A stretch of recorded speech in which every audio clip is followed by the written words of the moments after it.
It's autumn in the Midwest. Chris and Casey Keefer are ready to refresh their rivalry by firmly placing their fort rival stake in the Kansas soil.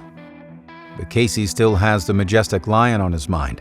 Soon, he'll head north for one more chance to take a shot in Alberta. This is it, man, right here. This is what you do when you have an unbelievable piece of property in Kansas and nowhere to stay. Exactly. Well, we got to figure out what we're going to do, how we're going to set it. So, well, we got 3 tents, right? We got the sleep tent, basically. Yep.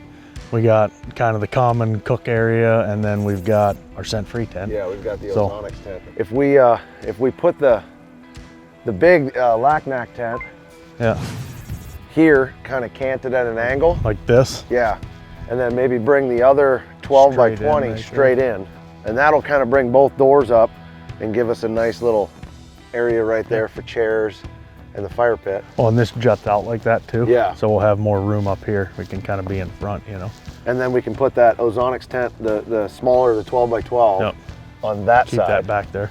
With the shower. Ah, the shower. That's kind of the footprint up here, I'm thinking.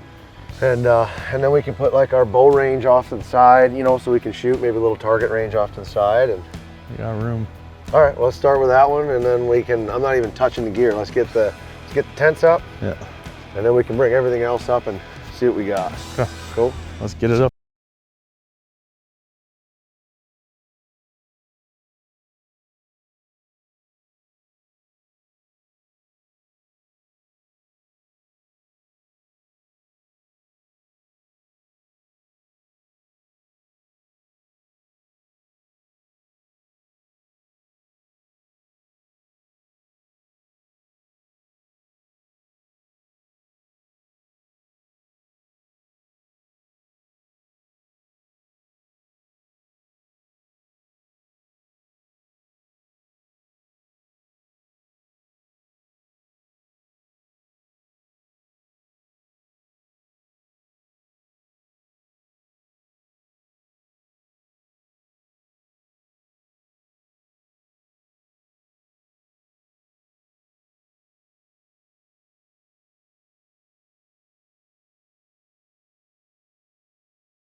Chris looks forward to what Kansas will bring, while Casey heads back to Canada to settle some unfinished business.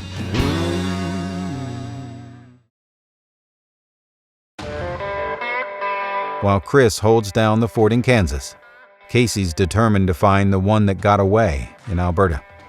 It's been a month since he's caught sight of the Majestic Lion, a once-in-a-lifetime mule deer that continues to roam the Canadian canola fields.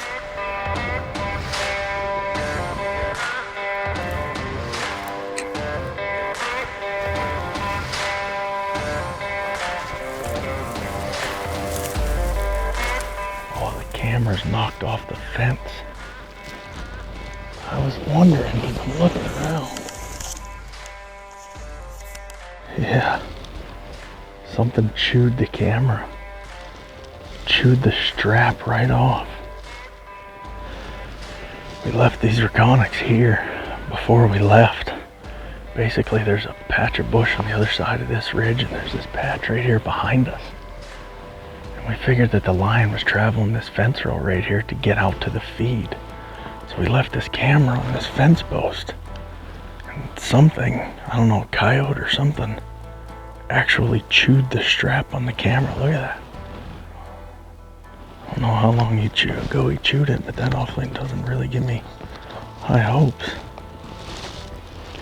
I'll go through and see what we got here. It's got a bunch of videos on it.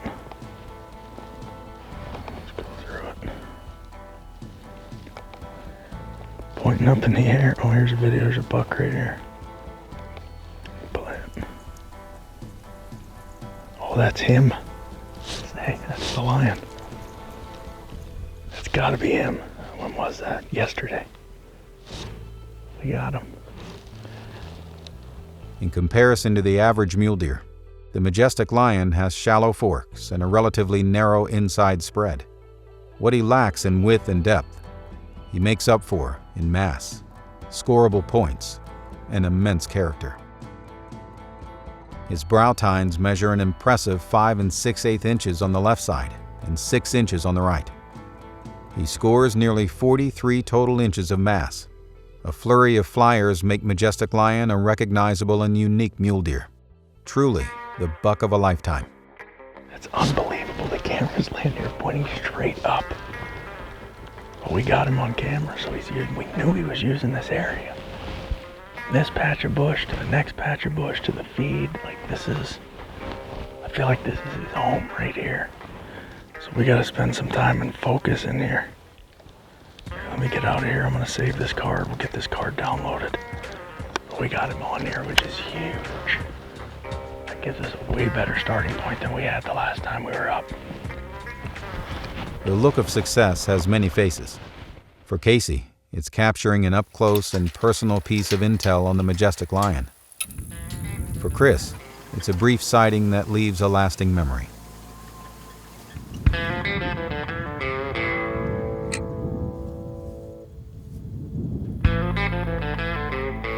Back in Kansas, the rivalry has begun. Right here in Kansas. What I'm doing is I just pulled into Kansas, I grabbed the Ranger, I'm up on top of this hill. We've got a big buck, so I'm way back here kind of watching over on this CRP field, trying to see where he's coming into. If I can find out where he's coming into on this section of the farm, maybe we get a stand in there. But I got him on 2 different cameras, and he's a big deer, he's a good buck, so I want to see him in the binos, the spotting scope. I'm just trying to get some elevation. For now, it's gas and glass, and see if I can get my eye on something. Just trying to get as much elevation. That's what I love about Kansas, is there's a lot of elevation.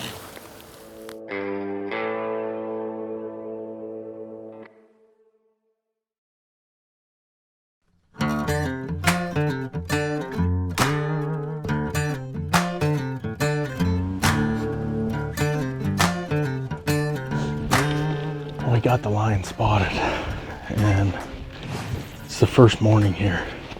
So basically from us, we got a good wind, kind of southeast wind. It's kind of quartering a little bit from where he's laying. A little bit of a problem is he's actually kind of facing west, and we have to come in from this side. But we're gonna slip back to the top of this hill. We're gonna get into this open field, and we're gonna crawl. That's our only option. We're gonna have to crawl. We'll crawl all the way down to the bottom. We got time in our favor. The wind's right. It's just increasing as we go. So everything's pretty much lining up to be exactly what we need it to be. But if we're gonna do this, I wanna get going.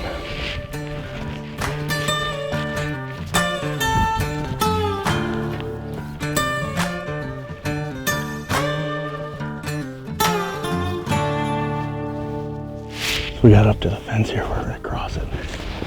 To get into this pea field, we're gonna have 0 cover going through that pea field. But the deer's laying down on the backside, kind of down in this bowl. And it actually makes a lot of sense. There's a little patch of bush right here behind us and a ridge, and on the downside of that ridge is where Lee actually put the trail camera between the last time we were here and this time. Something took that trail camera and ripped it off the fence post, but we caught the lion on that camera. You can barely tell it's him, but it's definitely him. He's got the kicker on the left side and everything. So this is his haunt right here. Let's see if we can get down in there on him. I'm gonna get under this fence and get rolling.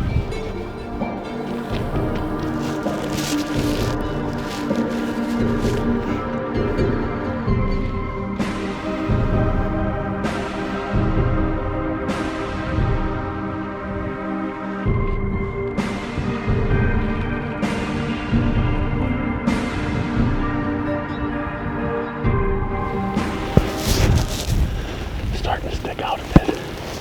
We're gonna be stuck out like a sore thumb this whole way, but we gotta make it happen, right? Okay, let's do it.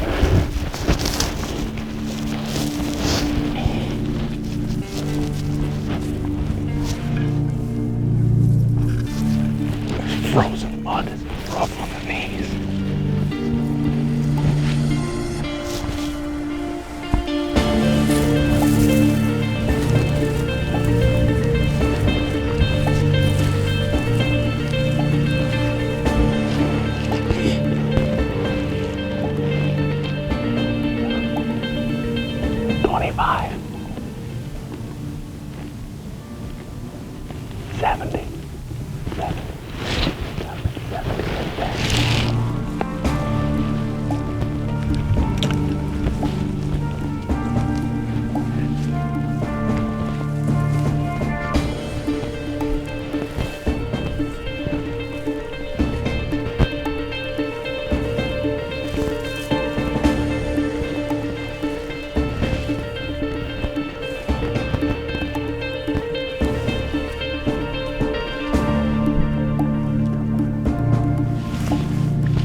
I can see it sticking out of him right there.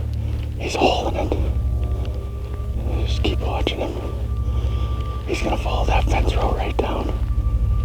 Come on, come on, come on. Oh, there he goes. I can't believe I got a second shot off on that deer. I hit that branch. I thought I had him clear in that first shot and I let it fly. I thought it was off on yardage, but it's not. I hit that branch. Dude, you whacked him. What? This is unbelievable. That deer is so big. He's unreal. He basically ran up that fence line. He started slowing down at the crest of the hill. But we couldn't see him go down. He went into that little patch of bush right there. Now the waiting game begins. Just when you think the wait's over, the wait begins. Oh. 11 days, 3 stalks, 2 arrows, 1 Reconyx video. Casey's Alberta trip alongside his guide Lee McNary has many milestones marking his path towards the Majestic Lion. But with no antlers in sight, the question still lingers. Is the hard part over, or is it just begun? We got a shot at the lion earlier this morning, and it was just wild how the whole thing came together. The last thing we want to do is go rushing down in there. So I'm hoping I got the one lung. We watched him go into this patch of timber, and we haven't seen him come out. So it's actually this big patch. It's got kind of small patches within it. So we've more or less been sitting up here, just kind of glassing and waiting for him to come out. We haven't seen him come out. Time will tell, but man, it's hard to sit here and wait. I'm not gonna lie. It's always the hardest thing, but it's what you gotta do in the long run. Sit and wait. As the sun descends in the Alberta sky, Casey decides that the waiting game is over. The time has come to make a move on the Majestic Lion. He hopes this golden hour will deliver a shining opportunity. Probably just creep right down around here, hey? Different going in without blood.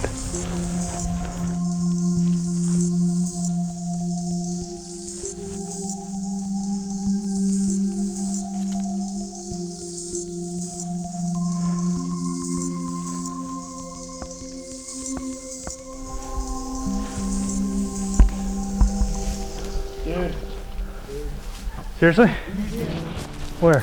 Oh my Lord, there he is. There he is, buddy. Look at that deer. Oh my gosh. Right there piled up, isn't he? Here. Let's see if we can get him that way. Oh my gosh. Holy. The lion is down. Dude. The first day back up here. That is an Alberta mule deer for the ages right there, man. I don't know what else to say. You guys have some unbelievable mule deer country. That right there is the lion. You know, we come up early season, have an awesome hunt. My dad smacks an awesome 170, and we come back and we make it happen. That is unreal. Well, now the work begins.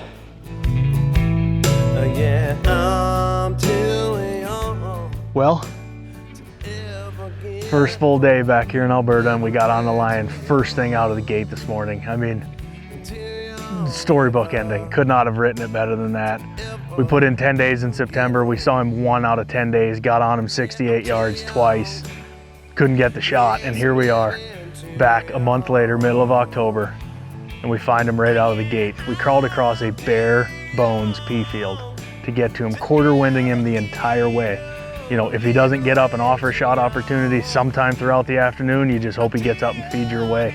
It feels unbelievable to know that we put all that time in and found that deer. So got a couple of days left up here, got lots of geese flying in the air, got a whitetail tag still, so we may have some unfinished business up here in Alberta. Too young at heart to ever get on.